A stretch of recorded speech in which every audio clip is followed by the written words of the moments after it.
Hello, good morning to all of you. Today, this is my fourth video on statistical mechanics. Today's topic is Bose-Einstein statistics. We have already discussed two statistics, MB statistics and FD statistics.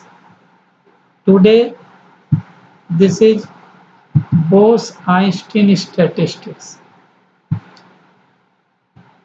As I told you in the first video, that we have to study three statistics. One from the side of classical statistics, that is MB statistics, and the two statistics belong to quantum statistics, known as FD statistics and Bose-Einstein statistics. So today's topic is Bose-Einstein statistics. So let us see what is Bose-Einstein statistics. So before going to detail in Bose-Einstein statistics, let us see what are the postulates, assumptions or conditions. First condition is particles are identical and indistinguishable. Means you can't identify which particle, or you can't recognize the recognize the difference between the two particles because they are identical and indistinguishable. So you can't distinguish. Okay. Second condition is each energy states can contain any number of particles. Means here there is no limitation. Any number of particles can be accommodated in a single state or in one state. You can compare it with FD statistics. If you see the video of FD statistics, in that video I told you that it obeys Pauli in exclusion principle, means not more than one can be accommodated in one single state. But here there is no any limitation. Any number of particles can be accommodated in each energy state. Third condition, total number of particles of the entire system is constant. What is the meaning of this? Suppose we have a system which contains large number of molecules n. I have assumed here n, you can see. But among or out of n, n1 particles possess energy E1, n2 particles possess energy E2, n3 particles possess energy E3, nn particles possess energy En. So individual particles may possess different energy, or few particles may possess same energy, but when we count, when we add, when we sum up all the particles, we get the total number of particles, and that does not change, never change. So you may say always the conservation. Okay. So total number remains constant. So if you take the variation of total number, automatically it will be 0. Okay, so del ni is equal to 0. This is assumed equation 1. Now next condition, total energy of the system is constant. Just I told you, few particles may possess the same energy, and suppose n1 particle possess energy E1, n2 particle possess energy E2, n3 particle possess energy E3, and so on. So if you see the total energy, that is E and EI NI, but here del is taken, due to del this one is 0, otherwise it is constant. So if you do not prefer del here, this will be constant. That is why I have written here total energy of the system is constant. So next, condition is particles have zero or integral spin. As I discussed, as we have learned in FD statistics, half integral spin. But here it is zero integral spin. Zero or integral spin. Okay. And the last condition, the function of the system is symmetric under the positional exchange of any two particles. So if you exchange the position of two particles, there is no any, it does not matter. So that is why it is called symmetric. Now, as I told you, particles are identical, indistinguishable. Its spin is zero or integral spin, total energy constant. So those particles which obey these criteria are called bosons. Okay, so the particles which obey these criteria, which follow these criteria, called bosons. And examples of bosons are proton, phonon, all mesons. These are known as bosons. Okay. Now we are going to derive the distribution function. So next step, we will see what is the distribution function obeying the above conditions. For this, let us start. Consider a system of n indistinguishable particles.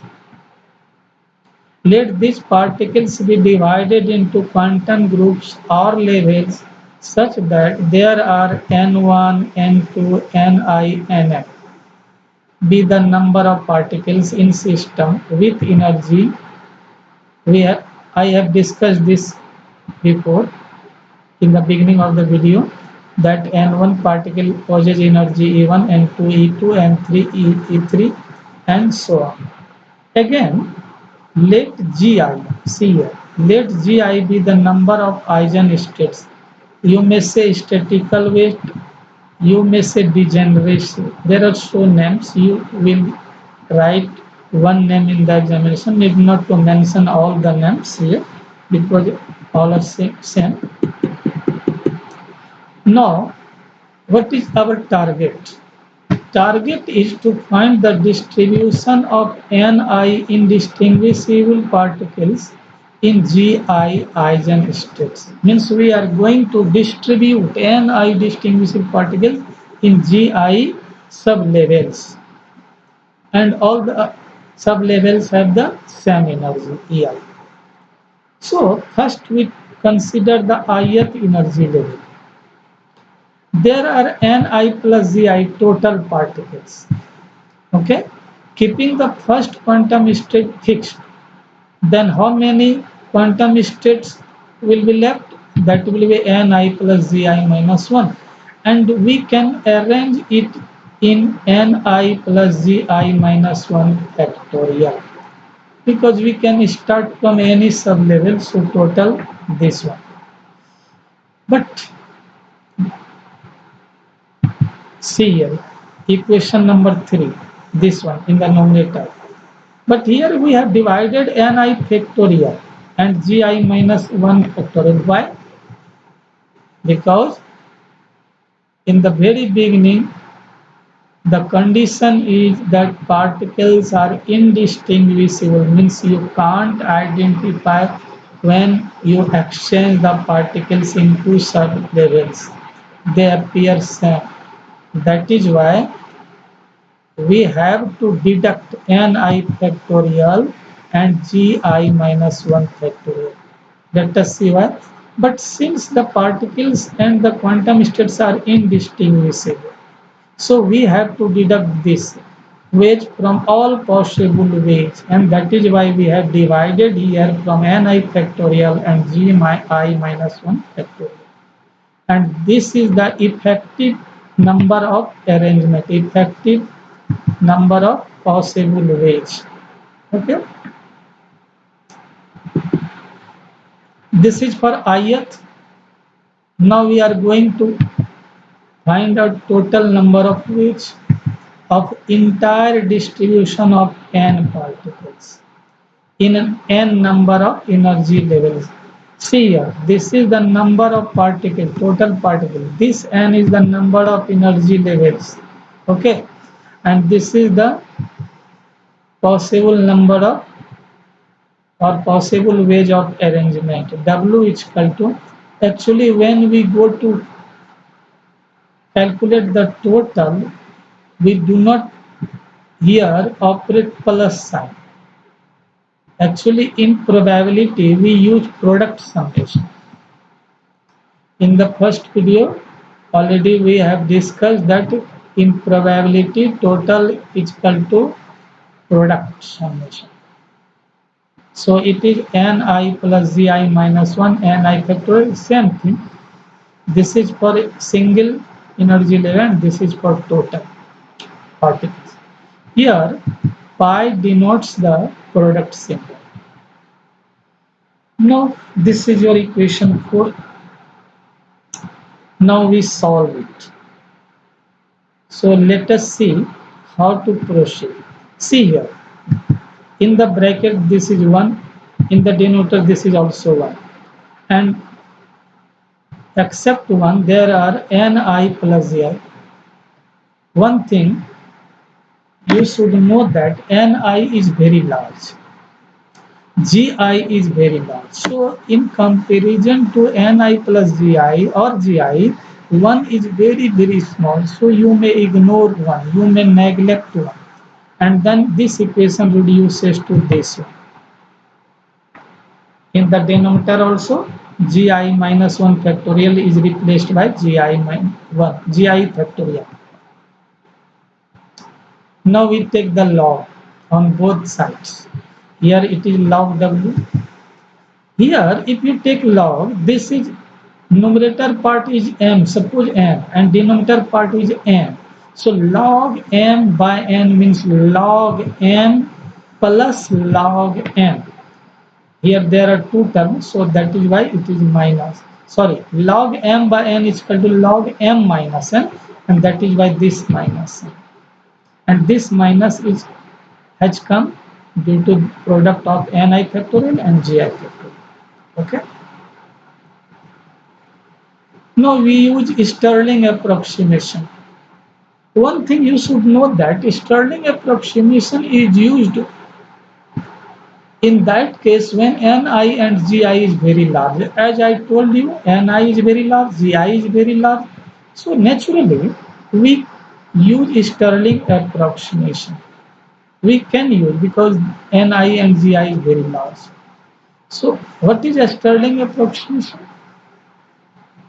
Recall, log n factorial is equal to n log n minus n. It is not written here. In the previous video, I have written two times. One in one at the in the video of MB statistics, other in the video of FD statistics. Here, I thought it is not necessary to write again and again. You can check from the previous video. Okay. So here, what is this? See here, log ni plus gi factorial. So we may write ni plus gi n. Suppose this is x, log x factorial. Then formula is log x factorial means x log x minus x. So this is x, this is log x, and this is minus x. Come here, second part. This is log x factorial. Actually, it is ni factorial, but I am saying x factorial. So again, x log x minus x log x minus x, but this plus due to this minus. Actually, it is minus, but due to this minus, it becomes plus. Now, last part is log gi factorial here. Again, we will use the same formula. Log x factorial means x log x minus x. So here gi log gi minus gi. Again, this plus due to this minus. Now we go to the next step. See here, minus ni, you can see this one minus ni, and what is here, plus ni. Naturally they will cancel out. Here minus this minus gi, and okay, see here, this is plus gi,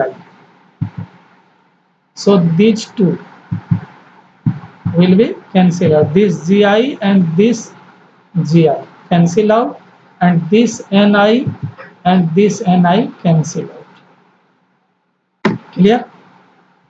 Now the term left, ni plus gi log ni plus gi minus ni log I minus gi log I. Okay, this one. Now we are going to differentiate. See here, what is this? Log W. So left part will be, left side will be del log W. And when you will differentiate this one, there are two terms, one and second term. You should keep in mind that gi is not variable. So differentiation of alone gi will be 0. But here it is attached with, so first we differentiate this part. What is this? Log x. X means ni plus gi. So log x, differentiation of log x is 1 by x, this one. And differentiation of ni is del ni. Its differentiation will be 0. And this part as it is here. Now we keep as it is this part here, this one, but its differentiation ni means del ni, okay, and its differentiation gi 0, but it is not mentioned, it is not written 0 here, it is already 0. Now this second term also contains two terms. So first keep ni constant, log ni differentiation means 1 by ni, and ni differentiation means del ni. Okay, and now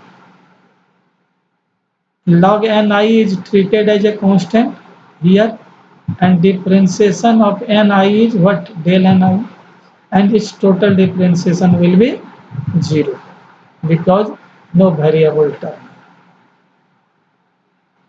See here, this one cancel out, ni plus gi cancel out, so remaining term is del ni. Here log ni plus gi del ni, here del, here cancel out del ni, it is del ni. So taking common del ni, so this del ni, this del ni, this del ni is taken constant, so it will be log ni plus gi. And one thing, it is very clear that, see here, these two terms cancel out, and only term left del ni, and here del ni, so this is minus, this is plus, so it will be cancel out. So need not to discuss about this term, these two terms. So one term is here, other term is here, and take common del ni, this one. Now this is, you can see, this is log ni plus gi, log ni. We change the order.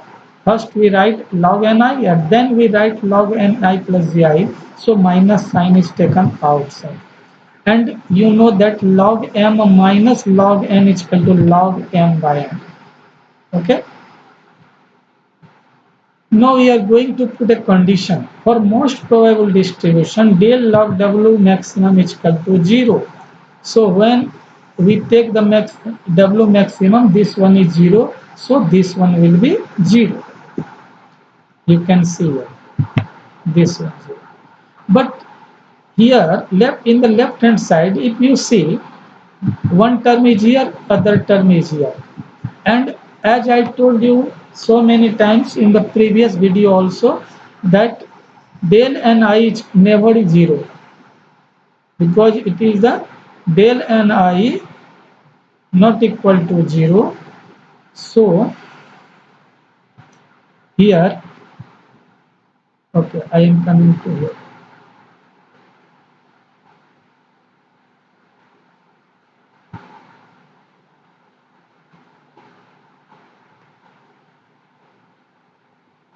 That is why this term is taken 0 here. This term is taken 0. And this alpha and this beta I is taken right side. Actually, we are change the side of these two with negative sign, and because this is plus, so here it will be minus, and this log is shifted to the right side. So we write here exponential e. Now we invert these two. The denominator is right here, written here, and numerator is written here. So when you invert one side to make the balance, we invert the right side also. That your minus is that minus converts into plus. Now we will solve. We divide it actually gi by ni by ni. It will be 1, and this one is taken here. Okay. So ni is equal to this one. Hence, the Fermi-Dirac distribution function is given by, actually this is the distribution function. A distribution function ni, we may write fi is equal to same gi. You may write gi here. So this one. This equation represents the most probable distribution of the particles among various energy levels for a system obeying Bose-Einstein distribution statistics and called Bose-Einstein distribution law. I hope you have understood this video. Okay, thank you.